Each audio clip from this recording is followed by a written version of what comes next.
Kristra Newman is one of Iowa's leading actresses, directors, acting teachers. Recently had a triumph as Linda Lohman in a production of Death of a Salesman. Currently teaching in various venues, acting in various venues. And Kristra, let's start with your teaching career. You are known around Eastern Iowa, well, nationally really, but especially here in Eastern Iowa as a teacher of children, teaching children how to act. Can you tell us a little about what you offer the children in this area? Well, I think mostly my attitude is I worked professionally in the theater for a long time, and I just want to kind of share what I learned in the theater professionally. I mean, I'm not a trained acting teacher. I did major in theater in college, but I just enjoy working with them, directing them in shows and showing them what they can achieve. All right, you've had quite a long acting career, haven't you, in both in California and here in the Midwest, and you've had gigs in various regions all over the country. Can you tell me a little about how your career evolved over the years? Well, I always wanted to perform, and I started dance lessons very young in Chicago. I grew up in Chicago. And then when I went, and I did some acting, a lot of dancing in high school. Then I went to Carthage College in Kenosha, Wisconsin, because my grandfather taught there, my father went there.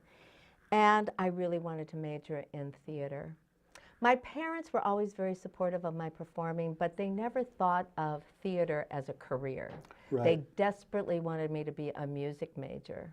Ah. Yeah, a lot of parents will get balky when they find out that one of their kids wants to be in theater. Yeah. So, but I remember in my junior year, a new teacher came and really brought with him a sense of this could be a profession. And of course, I just lit up when that happened. And so from there, I went to Minneapolis because the head of the theater department at Carthage College had known Gary Gisselman, who was then the artistic director at Chanhassen Dinner Theater.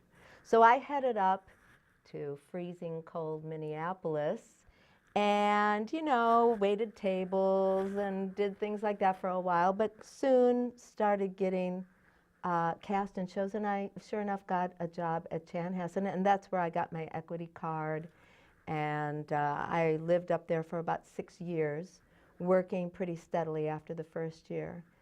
Then I moved to Chicago because I got cast in a show at Candlelight Dinner Theater. And then I went to New York because, of course, all theater actors want to go to New York. Were you just going there on spec, more or less, or did you have something lined up? I didn't have anything lined up. I had just finished summer stock in Michigan, and I just decided I was going to go, which, nowadays, I don't know if I'd have the courage to do something like that. I knew some people there, so, I wasn't just completely alone. Well, when I was a kid, I had this romantic idea that you would go to New York and you would get a job waiting tables or loading trucks or whatever the heck, and just go to audition after audition, and sooner or later you would make it. Is that just a silly idea, or is that more or less how it works? No, I cleaned apartments for probably 9 months to a year.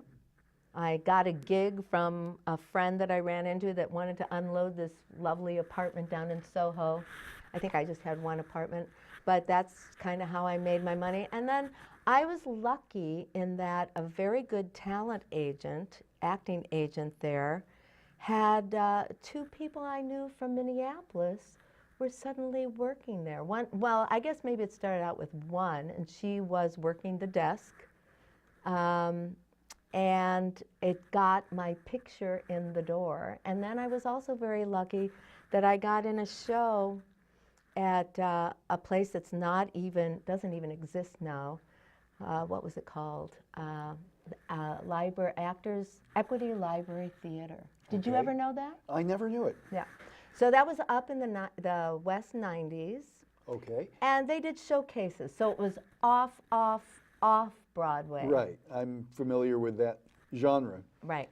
And I got in this show, Canterbury Tales. It had already been on Broadway once. Canterbury Tales, were you the wife of Bath? I was not the wife of Bath, because then I was young and beautiful. Now I okay. would be the wife of Bath, but back then, I don't, you know, it was so long ago, I don't even remember it, and it was short-lived. We went, though, to Broadway Oh my gosh. for 2 weeks. How did that happen? Well, some producer decided to move it. You know, that happens all the time in New York, that people see something, and it was a huge hit. It's like one of those examples. It was a huge hit uptown, off Broadway. Then we went to Broadway, and it was a huge flop.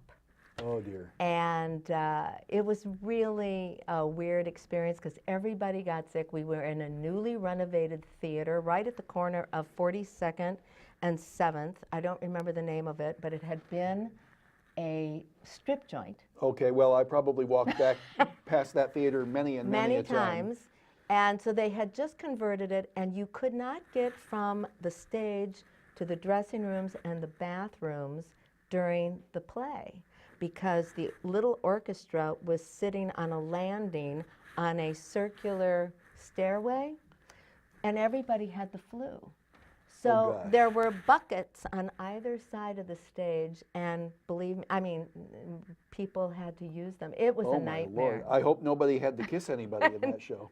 Oh, I think there was some kissing. But at any rate, you know, I've kind of blocked it off because it was not the greatest experience. Okay, but you could say you'd done Broadway. I've done Broadway. And was that, And got an agent. did that open doors for you? Yeah, yeah. And so I worked, I supported myself for, I guess I lived in New York for about 6 years before I moved to LA. All right, and I know that talent is real cheap in New York City. There's tons and tons of talented actors, and they can't all get gigs. So what provides the crucial difference? What is the difference between being just a talented person who could not break into the business? Well, everybody says it. I know it's spoken about all the time, but you know, it does take a lot of luck. You know, because I started out in Chicago and then Minneapolis, blah, blah, blah. By the time you get to New York, everybody's talented. Right.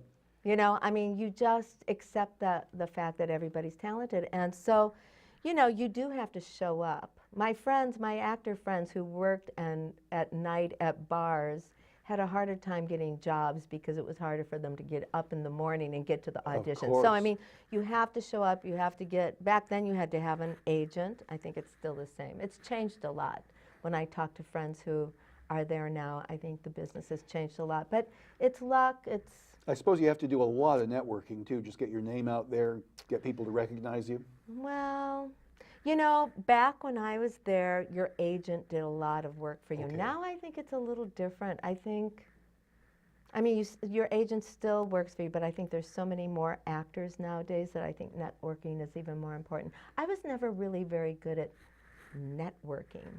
I was good at socializing and but I was never socializing with the right people that were going to give me jobs. Okay, but still you had this Broadway credit and then you decided to go out to LA. How did that happen and what did you do once you got there? Well, I went to LA. I don't know that I would have ever gone to LA except I was cast in a show. A great show that I keep wanting to do here in Iowa City, and someday we will, but it just hasn't happened and I haven't show really is pushed that? it. It's called Nightclub Confidential. And I was cast with my then husband, and we went out there and opened at the Tiffany Theater that doesn't even exist anymore, but the show ran for a year at the Tiffany. And so You got married while you were in New York, I suppose? yeah, yeah. But let's not talk about husbands. Okay.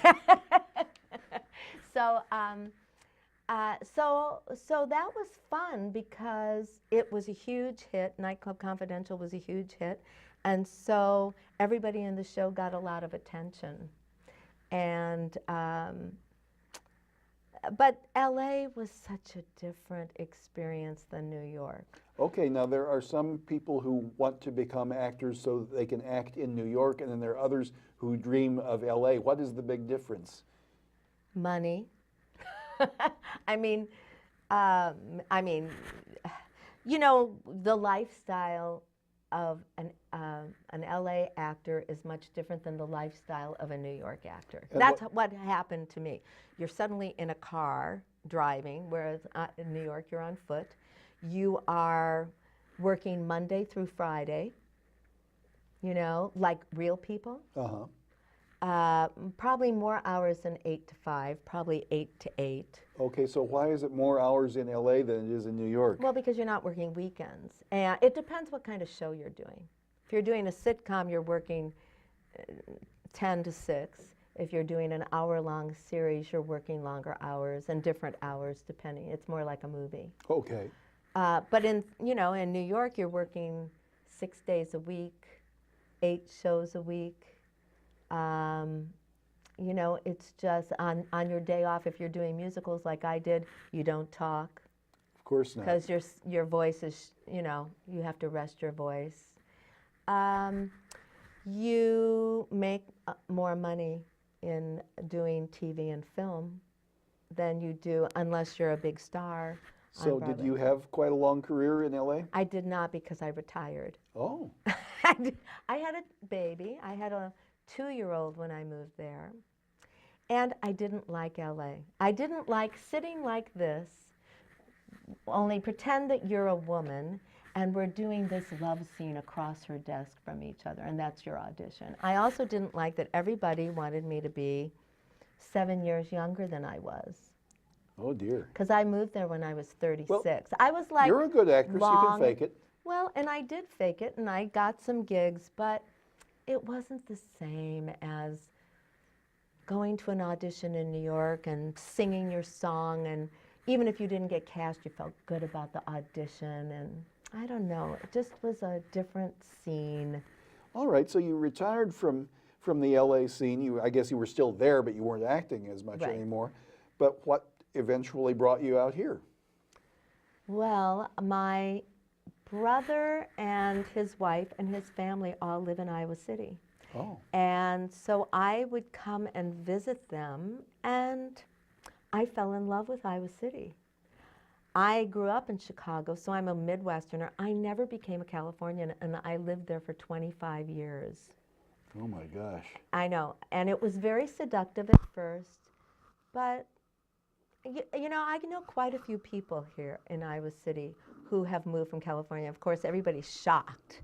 Why would you ever move here from California? Oh, I got the same question when I moved New here York. from New York, of course. Right. So we moved, I think you and I moved here around the same time, didn't we? 2010 in my case. Oh, 2009. Okay, close enough. So close enough.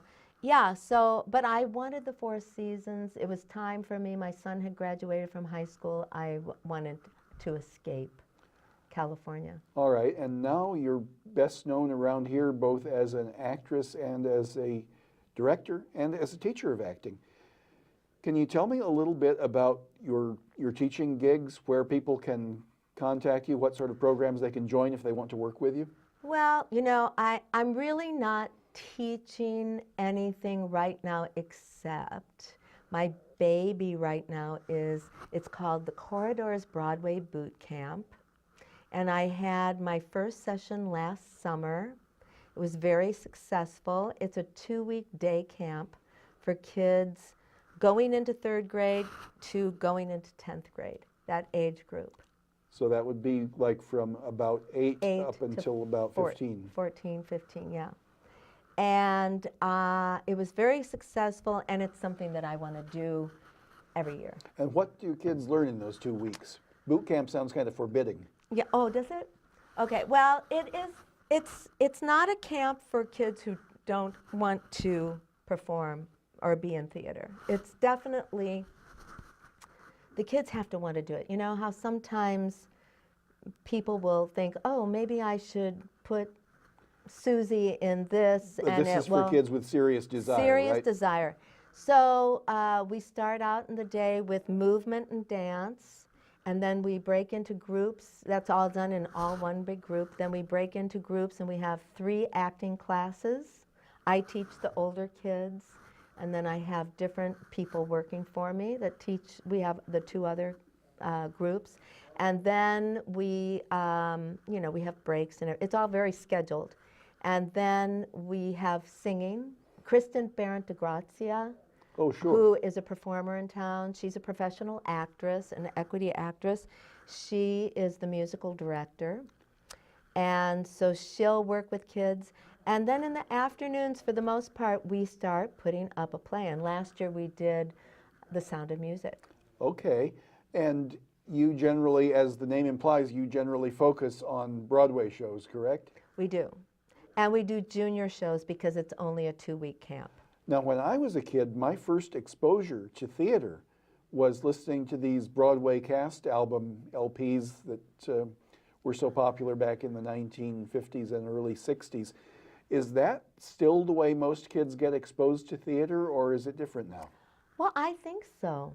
I mean, I just talked to somebody the other day that her daughter hasn't seen Hamilton yet, but she knows the whole score from listening to the recording. Okay, and And I don't know how old that child is, but she's young. I was that way with The Sound of Music and with The King and I and with so many of the others. So if you grow up in a family that respects musical theater, that's usually the way you get started. Right. Do you ever get kids that don't know much about musical theater, but they are into straight plays and you have to expose them to this new kind of theater, or does that not happen very often? I don't know because I've only done the Broadway boot camp 1 year. It's always about a musical. So I think people have to be willing. You don't have to be real strong at all of these things because, not everybody can have the lead roles. But we double cast everything. Certainly, if you act more and you want to learn to sing, you will do that. If you're a singer who wants to act, it's a school. I consider it a school, and that's why I guess it's called a boot camp. Because it's not just, fun and games and sing along. It's acting class, dance class, singing class, and then putting it all together. And what are some of the first and most important principles that you drill into a kid's head when you're first working with that kid about how to be a good actor or a good musical performer or what have you? Well, I guess, one of the things that they have to learn is focus and commitment and to set high expectations. And I have to say, like working here compared to California, we have some very talented, amazing children in this community who are very dedicated already at a young age, and it just kind of blows my mind. More so than in California? California, they'd rather go to the beach, or, they just don't take it, it's a terrible thing for me to say, I'm sure, Oh, go ahead, be terrible. Well, it's just not, it seems like kids aren't as disciplined. Like almost every kid I know is either going to dance class or taking violin. I have a niece who teaches at the Prusel School. She teaches violin. And my other niece teaches art at the Prusel School.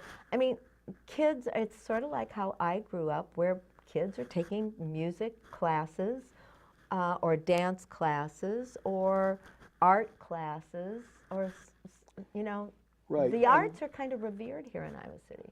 Very much so. And another point that I find interesting is that, well, we all know how important it is, how important discipline is in the theater. Right. And even if you're the nicest person in the world, if you are directing a play, you have got to maintain discipline. Right. Because if you don't have a show.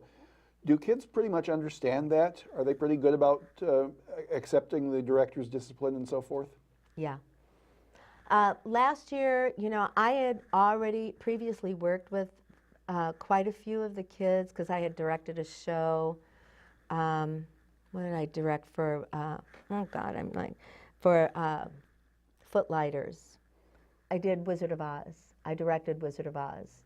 And so I knew a bunch of those kids. I had directed Annie at ICCT, and I knew a lot of those kids. And so now all of a sudden I saw him hold up 10 minutes, and I suddenly forgot what I was talking about.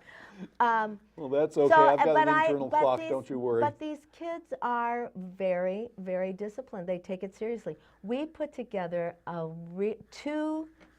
because it's double cast, 2 incredible productions, I thought, of The Sound of Music in 2 weeks.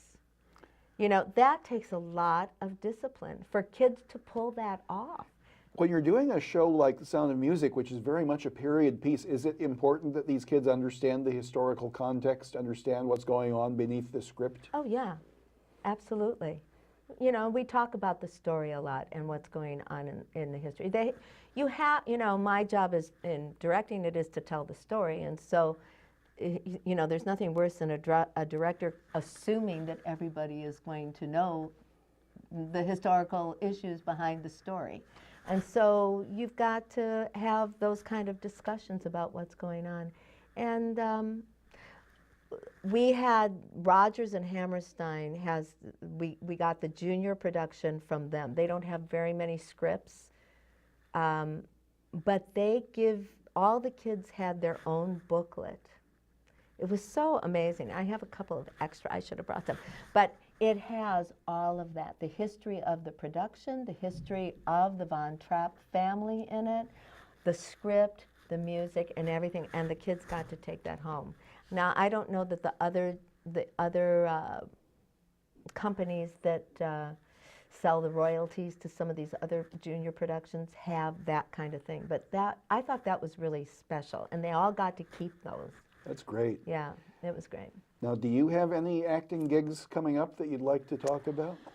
Well, I did a lot of acting last year. I just was in Oliver, where I played Old Sally, where I got to die on stage. You did indeed, I remember that. And then I did Queen Elizabeth before that in Shakespeare's Land of the Dead. Now I'm in the chorus of Sweeney Todd. City Circle is doing a concert version at Coralville Center for the Performing Arts. So that's going to come up the Valentine's weekend, and that's going to be fantastic. So people should really come to see that. Sweeney Todd, the Demon Barber of Fleet Street. Fleet Street. Stephen Sondheim. It's great music, and it's going to be amazing. And then I'm very excited because my friend Janet Schlapko, who is the director of Combined Efforts Theater. I hope people know about Combined Efforts. I've directed and been in a lot of her productions. Well, tell us about Combined Efforts as soon as you've told us about this upcoming gig. Okay, so she's a playwright who also is having a play produced in LA. It opens in about a week. She's a prolific playwright. I love Janet, and she's writing me a play. She's writing a play especially for you, huh? She is. I've never had anybody. I mean, I feel so greatly honored. And it's about somebody that I had never heard of, but her name is Mabel Stark. And I have never heard of her either. She was born in 1889. I have my cheat sheet here. Okay. And died in 1968 at the age of 78. So I'm going to be the appropriate age. She was an animal trainer in the circus. So she was the person who stood there with the chair and the whip and got them to do the tricks and all? Right, right. And she got mauled several times. Well, I should think so. Yeah. If I were a tiger, I'd want to maul the trainer. Exactly. So, and I think there's going to be some music since I do sing. And, you know, we're at the very, very early stage of this, and we're going on Monday on a field trip to Baraboo, Wisconsin, to the Circus Museum. Oh, my. So anyway, I'm excited about that. I have no idea when we will do this or where we will do this or anything, but it's just kind of fun to have that in the future. Sure. Tell us about this theater company then. Well, Combined Efforts, I think the people here at the studio probably know more about them because they do a lot of stuff at Uptown Bill's right around the corner. And it is a theater company that she's had for, I don't know, 12 years, maybe more. That's this is hard for me to say, so I'm going to read it. Purposeful inclusion of disabilities. In So, other words, you make a special effort to cast people with disabilities? exactly, but along with people who don't have disabilities. It's inclusive, and it is just, if you've never been to a combined efforts production, I really recommend that you go, because it's a very heartwarming, wonderful thing. And Janet writes all the plays. And they perform at various venues, or do they have a Well, standard place that they perform? This is, I'm going to look into this camera right now Okay, go for and it. say, if there's anybody out there who's just got a pile of money that they don't know what to do with, or a venue that they don't know what to do with, Combined Efforts Theater really needs their own venue. They could then have classes, and now they have the men's choir is around the corner in Uptime's Bills. They rehearse, the dance group rehearses at Hillel, and then they do their theater productions wherever. Do they have a website that people could go to if they're interested? They do, but I don't know what it is. I'm sure it's probably combinedeffortstheater.com. Or maybe .org if it's a not-for-profit, I don't know. It is .org, exactly. Yeah, but they But it's need Combined their Efforts own, Theater in any case. yes, and they need a venue. So I don't know. You know, venues are, I mean, just like Dreamwell Theater needs a venue. We're always short of venues. And so I always think if somebody had a barn, just like Mickey Rooney and Judy Garland, we could fix it up and turn it into a theater. It would be great. Well, now, if somebody has always wanted to act and never quite got into it, and maybe now there's some sort of community theater production coming up and they're thinking about auditioning, what is some of the most basic advice you would give to somebody who has little or no experience with acting but would like to take it up, would like to get good at it? What are the first principles of learning how to act competently? Oh, gosh, that's a hard question. I would say read some plays, watch some old movies. That sounds silly. Start going to the theater, go to live productions. I think that's one of the best educations. And then practice reading plays out loud. Because if you go to an audition, you're going to have to read from a script. And if you're auditioning for a musical, learn one song. All you have to do is learn one song that you can sing well. You don't even have to have accompaniment. But don't go to an audition for a musical and say, I don't know what to sing. Oh, that would be fatal, wouldn't it? That happens, and then you have to say, well, could you sing Happy Birthday? And You know, everybody should know one song if you want to be in a musical. sure. And you've directed quite a few shows around here and elsewhere. And tell me, what are some of the most elementary mistakes that you see all the time from amateur actors that you wish you could train out of them? And maybe you do train it out of them, but some of the most elementary mistakes that you see that you have to pounce on right away. If they're cast or just If for, they're cast. If they're cast. Boy, you ask good questions that I would have to like think that over. I don't ever feel like, I mean, some people have bad habits, but I find in community theater, people don't do enough theater to have really bad habits yet. Do you know what I mean? So you're really just trying to encourage them to get more comfortable with their bodies, with their voices, and to, I just found the biggest one, to try to be consistent. Do the same thing over and over again to be consistent, and write down your blocking. Nobody, here I'm going to face the camera, nobody in community theater wants to write down their blocking. For those who don't know it, blocking means where you're supposed to be on the stage at a particular time for a particular line and Yes. so on. Yes, And that is a sure way that you know that somebody is not professional. Professionals go to their rehearsal with their script and a pencil, and they write everything down. So real quick now, how do people get in touch with you if they want to enroll their kid in this Broadway boot camp? Oh, golly, aren't you cute? Well, email me directly, I guess. Krista Veda, KristaVeda, @gmail.com. Wonderful. And on that note, I think it's time to wrap up the show. So thank you very much, Krista Newman, and thank you all.